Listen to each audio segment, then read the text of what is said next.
Welcome back नाज़रीन। MQM के senior रहनुमा वसीम अख्तर साहब की सूरत में कराची को उसका नया मेयर भी मिल चुका है और इस नए मेयर की जानिब से कराची को अब उसका इब्तदाई 100 रोज़ा एक प्रोग्राम भी मिल चुका है।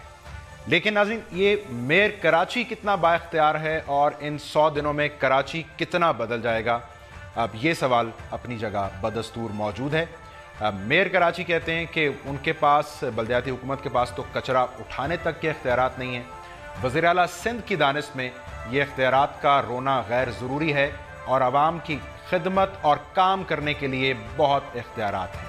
सो कराची के मसाइल की नाज़रीन जब हम बात करते हैं तो बुनियादी मसला एक विल और विजन का है या कि हकीकतन इन मसाइल का ताल्लुक फंड्स और इख्तियारात से है।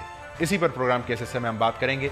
मेयर कराची वसीम अख्तर साहब मुझे प्रोग्राम में ज्वाइन करें। वसीम अख्तर साहब, बहुत शुक्रिया आपके वक्त का।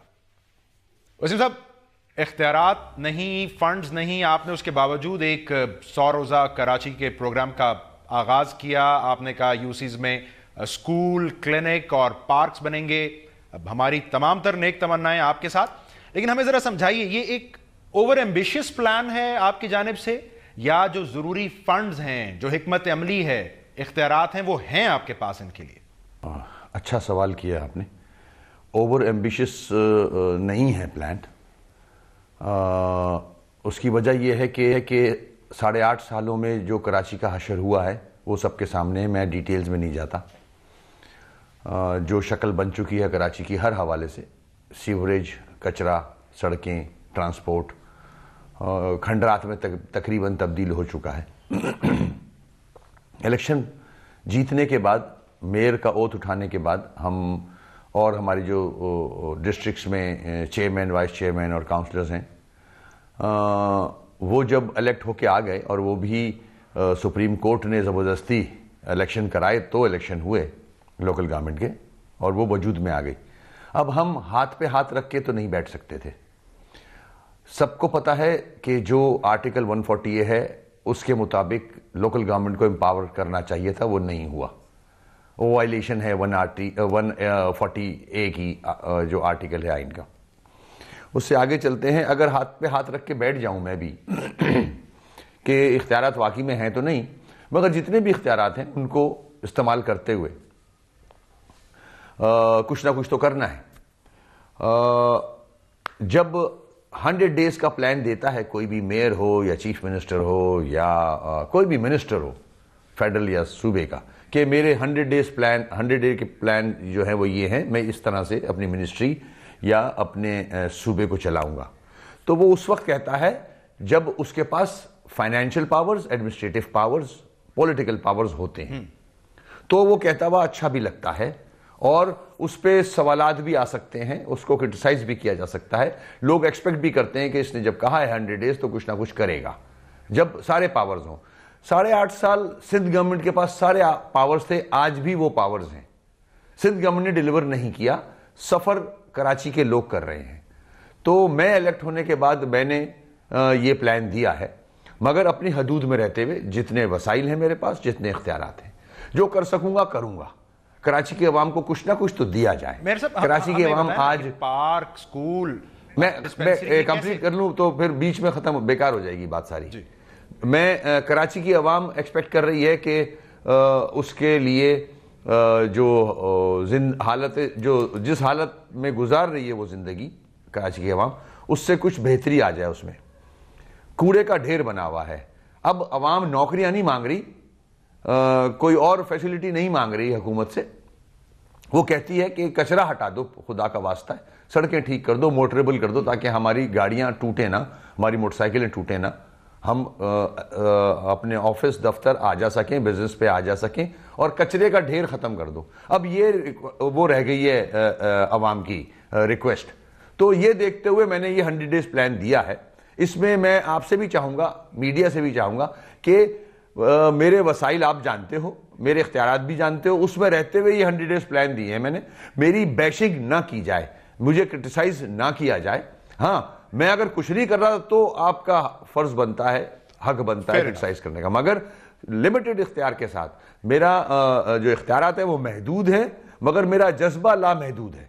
और मेरी टीम का जज्बा लामहदूद है। वसीम साहब आपकी इजाजत। तो हो सकता है मैं ये काम करूं तो फेडरल गवर्नमेंट या सूबे की जो गवर्नमेंट है उसको कुछ रहम आ जाए कि वाकई में ये काम तो कर रहे हैं नेक नीयती से और कुछ रिजल्ट्स भी आ रहे हैं। मुझे मौका दीजिए। तो हो सकता है मजीद कोई चीज फंड्स या मिल जाए ताकि मैं उन चैलेंजेस को पाए तकमील तक पहुंचा सकूं। एक चीज बुनियादी वजाहत के सवाल का मकसद यही है कि जो इख्तियारात का मसला है वो हाईलाइट हो। ये आप पर तनकीद नहीं है।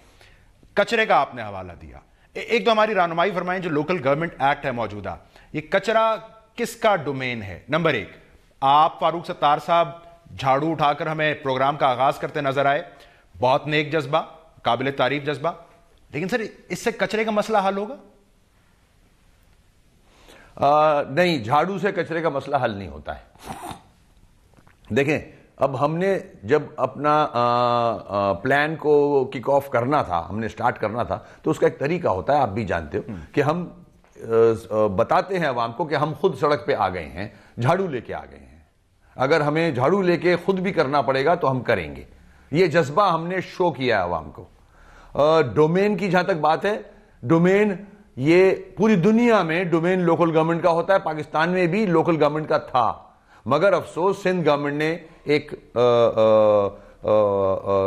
ये जो सॉलिड वेस्ट मैनेजमेंट बोर्ड बना दिया, और वो भी सिंध का बनाया, जो कि यहां कराची में बैठेगा बोर्ड, और वो पूरे सिंध में जो सॉलिड वेस्ट है उसको ठिकाने लगाएगा और उसको रोज उसको पिक करेगा और शहर से दूर कहीं जो डंपिंग पॉइंट्स हैं उसमें डालेगा। हालांकि वो जो डंपिंग पॉइंट्स हैं वो तक मैं समझता हूं भर चुके हैं, उनकी कैपेसिटी खत्म हो चुकी है।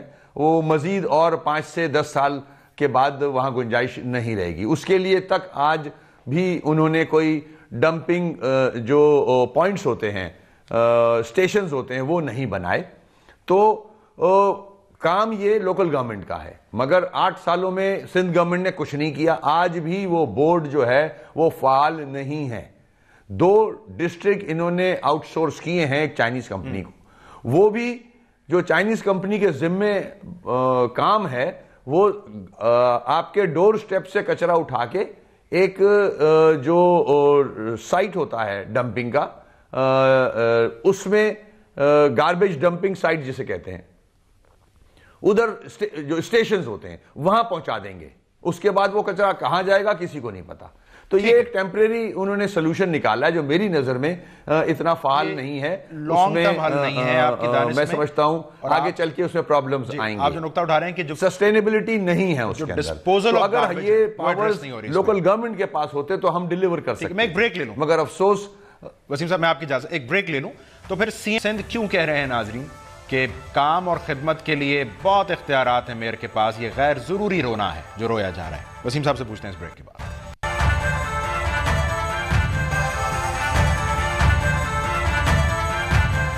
वेलकम बैक नाज़रीन, हम बात कर रहे हैं मेयर कराची वसीम अख्तर साहब से। वसीम साहब, अब ख्वाजा इजहारुल हसन साहब को हमने सुना वो 100 अरब के पैकेज की डिमांड कर रहे हैं कराची के लिए। सीएम सिंध कहते हैं कि जी मशीनरी, वसाइल, इख्तियारात सब हैं, किसी ने काम ही नहीं किया और गैर जरूरी रोना है।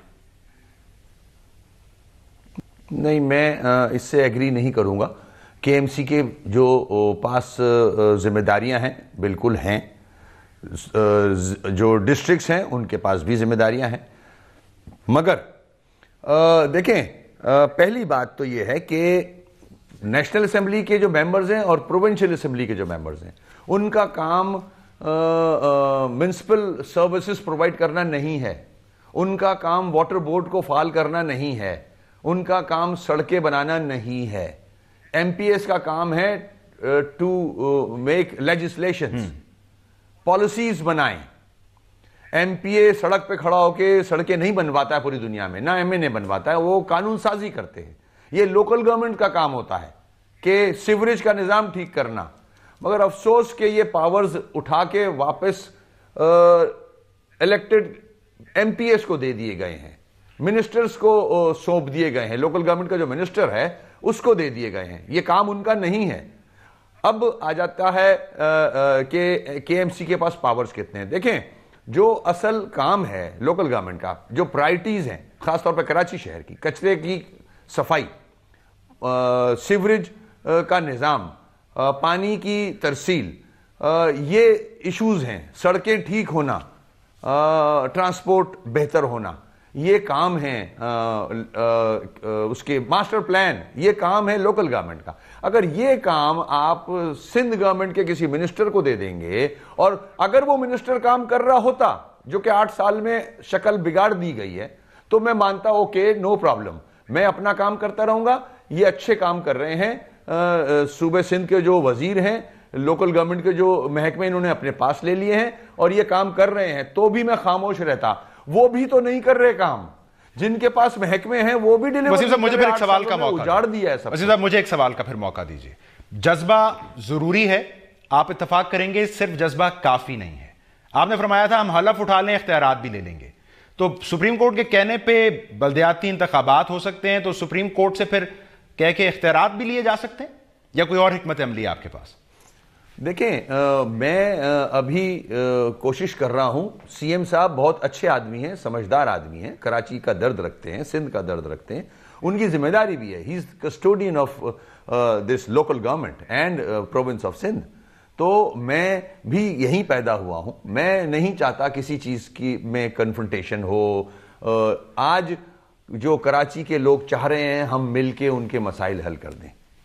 मैं अगर इख्तियारात की बात आएगी तो मैं उस पर आवाज तो उठाता रहूंगा, क्योंकि वो आइन की पासदारी है। आइन के अंदर आर्टिकल 140A कहता है कि administrative, political, financial power local government के पास होने चाहिए। वो तो मेरी आवाज उठती रहेगी उस पर। मगर अगर हमने एमिकेबली काम कर लिया तो अवाम की बेहतरी होगी इसमें, और क्रेडिट सीएम साहब को जाएगा। सीएम साहब का नाम अच्छा होगा, लोग बोलेंगे सिंध में काम हो रहा है। तो मैं चाहता हूं क्रेडिट भले सिंध गवर्नमेंट को चला जाए, आई डोंट माइंड, काम हो जाए, आवाम के मसाइल हल हो जाएं। अगर कुछ भी नहीं होगा तो जाहिर है फिर मैं सुप्रीम कोर्ट का दरवाजा खटखटाऊंगा कि आपने इलेक्शन करवाया, अब हाथ बांध के आपने समंदर में हमें कुदवा दिया है, पावर्स तो है नहीं, तो आप मेहरबानी करके पावर्स भी दिलवाएं। तो लेट्स सी फिर सुप्रीम कोर्ट क्या डिसीजन लेता। आपने एक बड़ी अच्छी बात की, वो ऑप्शन मेरे पास है। वसीम साहब, आपने एक बड़ी अच्छी बात, आपने कहा कन्फ्रंटेशन मैं नहीं चाहता हूं। हमने इसका अमली मुजाहरा देखा, पीटीआई, जमात इस्लामी, एएनपी तक से जाके मिले आप, लेकिन पाक सरजमीन पार्टी के बारे में आप कहते हैं वो सियासी एंटिटी नहीं है, मैं वहां वक्त नहीं ज़ाया करूंगा। हमें यह नजर आता है कि मुस्तफा कमाल साहब साबिक मेयर कराची हैं, उनकी परफॉर्मेंस और उनका जो रिकॉर्ड है उसके सब मोतरफ रहे हैं। सो अगर कराची का ही मामला है तो फिर आप ये सिलेक्टिव क्यों हैं? देखें, जब डेवलपमेंट हुई थी, जब एमक्यूएम का मेयर था, तो उसमें टीम वर्क था। मैं लोकल गवर्नमेंट का एडवाइजर था, गवर्नर मौजूद थे, मुशर्रफ साहब फंडिंग कर रहे थे, और पूरी टीम थी ग्राउंड पे। आज वो टीम सारी मेरे पास है, ऐसी बात नहीं है, वी कैन डिलीवर। हमारे पास अगर वो वाले पावर्स होते तो मैं आपके इस चैनल पे अभी 20 मिनट जाया नहीं करता, मैं सड़क पे होता, कहीं काम कर रहा होता। तो मैं सियासी जमातों से राब्ता रख रहा हूं, उनके राब्ते में हूं, ठीक है, क्योंकि वो इलेक्टेड हैं, अवाम का मैंडेट, वसीम साहब, अवाम की पजीराई है उनको। वो लोग अवाम का वोट लेके काउंसिल में, प्रोविंशियल नेशनल असेंबली में आए हैं। ये मेरा एक मौका। मैं आपका मुख्तसर जवाब इस पर चाहूंगा। वसीम साहब, आपने कहा जो असेंबली में हैं उनसे राब्ते में रहूंगा। आप अपनी जमात के अरकान कौमी सूबाई असेंबली के साथ कराची का दौरा करते हैं, तो एमक्यूएम लंदन कहती है कि जी ये ना करें, आपका उस पर जवाब मौजूद है, आप कहते हैं जी मैं डिक्टेशन नहीं लूंगा। सो अगर आप अरकान सूबाई और कौमी असेंबली को लेकर साथ चल रहे हैं, जो कि आप कह रहे हैं आपका प्लान और विजन भी यही है, तो फिर ये डिक्टेशन क्यों है कि इनको ना लेके जाएं साथ? ये तो आप उनसे सवाल करें, मुझसे मैंने तो काम करना है, मैंने तो उनको उन एमएनएज एमपीएस को साथ लेना है। वो इलेक्टेड लोग हैं, अवाम ने उनको वोट डाला है, उनका फर्ज बनता है कि वो आवाम की खिदमत करें। डिक्टेशन तो मैं ले ही नहीं रहा, देने वाले से बोले। डिक्टेशन का वर्ड आपने यूज किया, मैं इसलिए कह रहा हूं आपको डिक्टेशन क्यों लगी ये बात? डिक्टेशन एक लफ्ज होता है कि मुझे अगर कोई कहेगा कि इसको लो, मुझे पता है मुझे क्या करना है, मुझे जो प्रायोरिटीज पता है शहर की, मैंने किस तरह डिलीवर करना है, तो मेरा एक हेल्पिंग हैंड मेरे एमएनएज एमपीएस हैं, उस इलाके से इलेक्ट हुए जहां से मैं भी इलेक्ट हुआ हूं। ठीक, तो वो ग्राउंड पे होंगे हम सब, तो बेहतर होगा काम। और जाहिर है मुझे इंस्ट्रक्शंस नहीं चाहिए, और दूसरी बात ये, जो इंस्ट्रक्शंस दे रहे हैं उनको ये देखना चाहिए कि हम जो जमात MQM पाकिस्तान, जो लोग इस वक्त मुश्किल में हमारी पार्टी के पाबंदे सलासल हैं, जेलों में हैं, जो जेलों में नहीं है बाहर हैं, वो मुश्किलों में हैं, हम उनकी भी मदद कर रहे हैं। मैं आपके तवस्सुस से ये मैसेज भी देना चाहता हूं पूरे पाकिस्तान में और पाकिस्तान से बाहर, कि जो MQM के कारकुनान हैं, जो मुख्तलिफ शोबों के कारकुनान हैं, MQM पाकिस्तान उनकी रहनुमाई भी कर रही है और उनकी मदद भी कर रही है। जहां जहां मुश्किलात आ रही हैं, उनकी मुश्किलात देखने वाला कोई नहीं है। हम लीगल असिस्टेंस भी दे रहे हैं उनको, जेल से अंदर और जेल के बाहर, उनके घरों का ख्याल कर रहे हैं जहां तक हम कर सकते हैं। वसाइल बहुत कम है। हम उनकी हेल्थ का, उनकी फैमिलीज का, इसलिए आप कहते हैं कि मैं कोई डिक्टेशन नहीं दूंगा, जो कैद में हैं, जो शहीद हो गए, उनकी फैमिली। वसीम अख्तर साहब बहुत शुक्रिया। मची नाज़रीन ये कह रहे थे कि इख्तियारात और फंड्स नहीं हैं, इस पे दो राय नहीं हो सकती, लेकिन वो इन मसाइल की वजह से काम नहीं छोड़ सकते, और उसकी अमली मिसाल ये है कि उन्होंने कराची के लिए एक 100 रोज़ा इब्तदाई प्रोग्राम दे दिया है, उस पर अमलन काम का आगाज़ कर दिया है।